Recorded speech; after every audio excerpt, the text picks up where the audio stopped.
Sheikh Ninowy, also, can you help me understand a little bit about not entirely preservation of hadith, but from a lot of these modernist kind of Muslims, there's a lot of criticism on hadith, not by the narration and the chain of narration, saying that it's inauthentic because the chain is not valid, but because they don't seem to like the message in the hadith. So, for example, the hadith about a fly falling into a cup, or other different hadiths, people say this does not make sense, so it has to be a false hadith.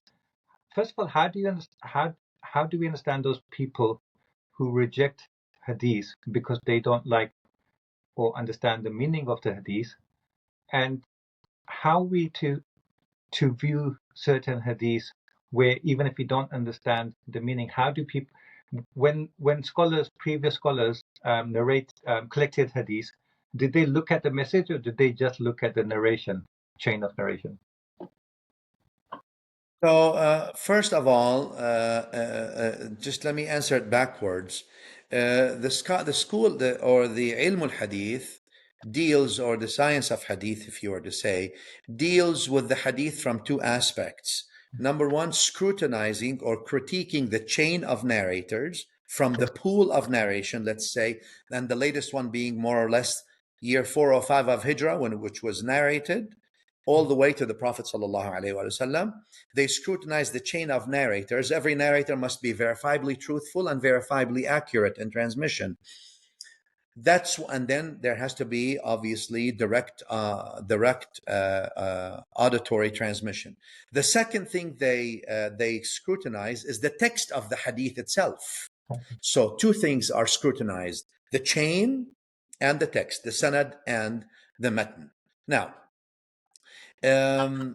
it's very important to understand that the process is really complex and scrupulous. And when you look at, just so I don't want to go too deep into it, but when you scrutinize the text, you scrutinize the text based on what? Based on, number one, the consistency with the Quran, or lack of consistency with the Quran, or neutral.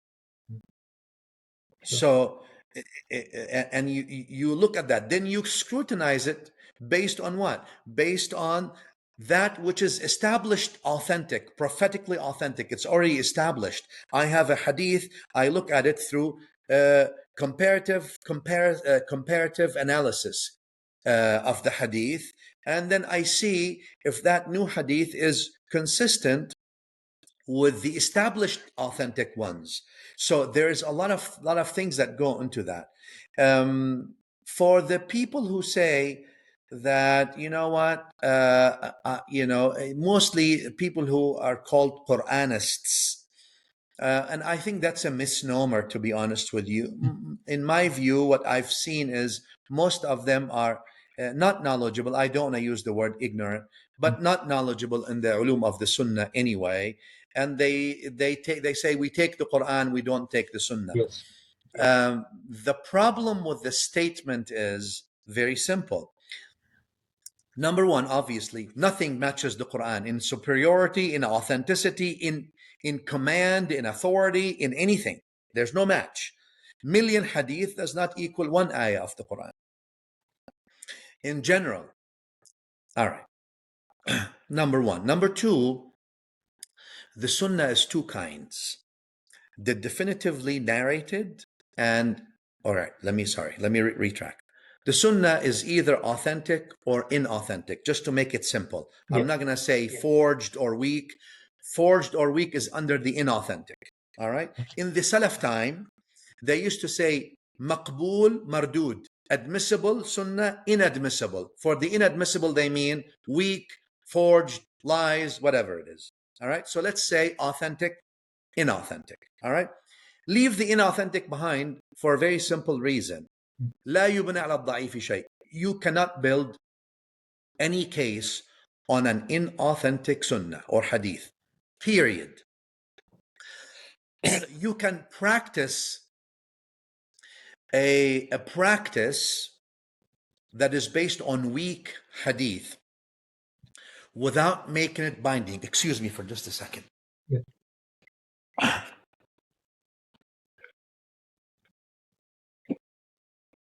Meaning, you want to practice something based on a weak narrative.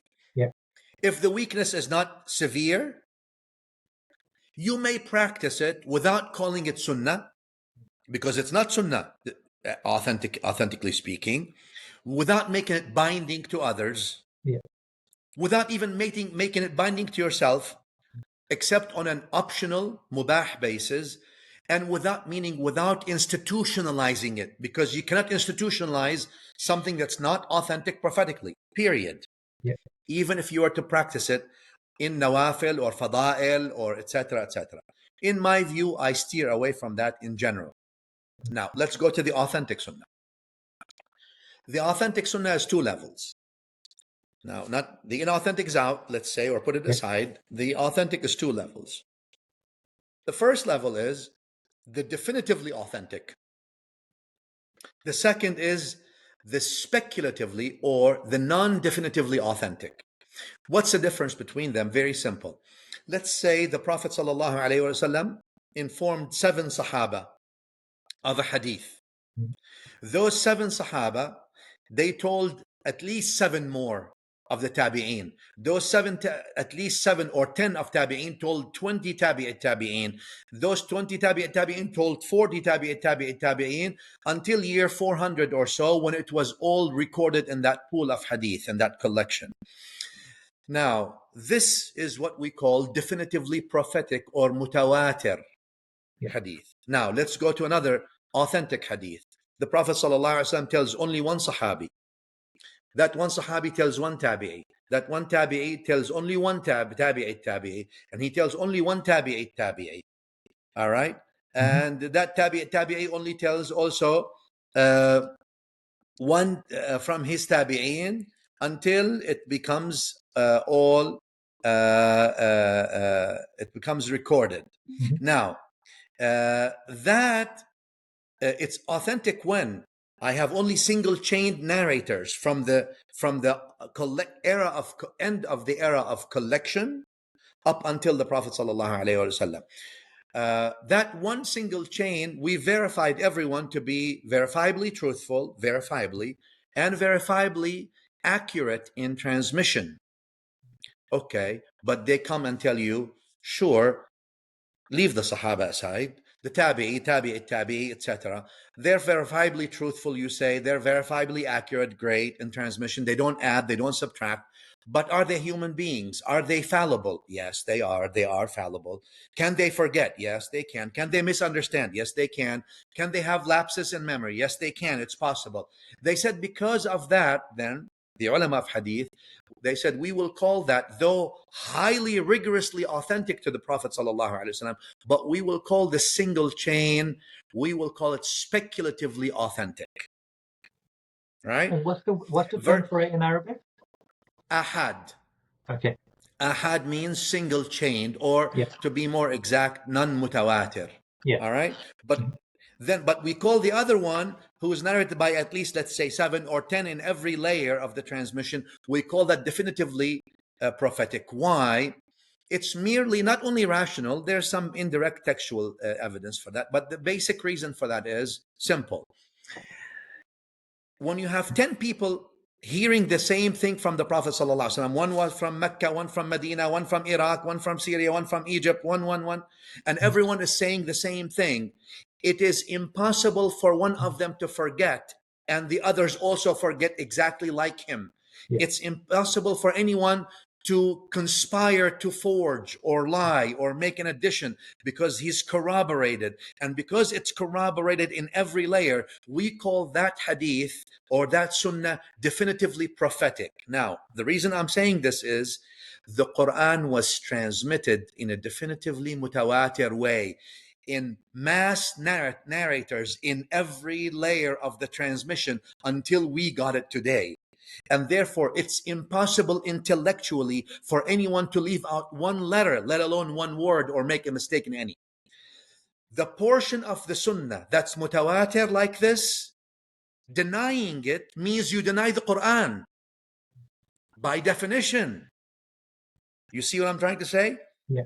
Now, denying the authentic single chained, that's speculative, there's room for that. The scholars themselves, yani we have Imam al-Hafiz al-Daraqutni, for example, the 4th century of Hijrah, who himself critiqued al-Bukhari and Muslim and singled out about 200 ahadith out of al-Bukhari and Muslim to be critiqued and weakened. All right. What I'm saying is the authentic, that's speculatively authentic, there's scholarly approach, there's a scientific methodology to critique them and look at them, and even denying them, even if that was wrong, would not lead to leaving or departing Islam. It would lead, in my view, to a bid'ah. You're replacing your view versus a rigorously authentic prophetic view. Yes, not definitive, but rigorously authentic nevertheless. Well, you know what? I'd rather take the rigorously authentic, single chain prophetic narrative that is consistent with the Quran, consistent with the Sunnah, consistent with the sound intellect. Scholars for the past 1400 years have condoned it, rather than your just view. It becomes a methodology. But to your point, denying the mutawatir Sunnah is actually denying of the Quran. So you cannot be Quranist if you deny the mutawatir Sunnah, to be honest with you. Wow. Because it's the same mode of transmission. How did you get the Quran? Through the same people. Those same people that narrated the Sunnah narrated the Quran.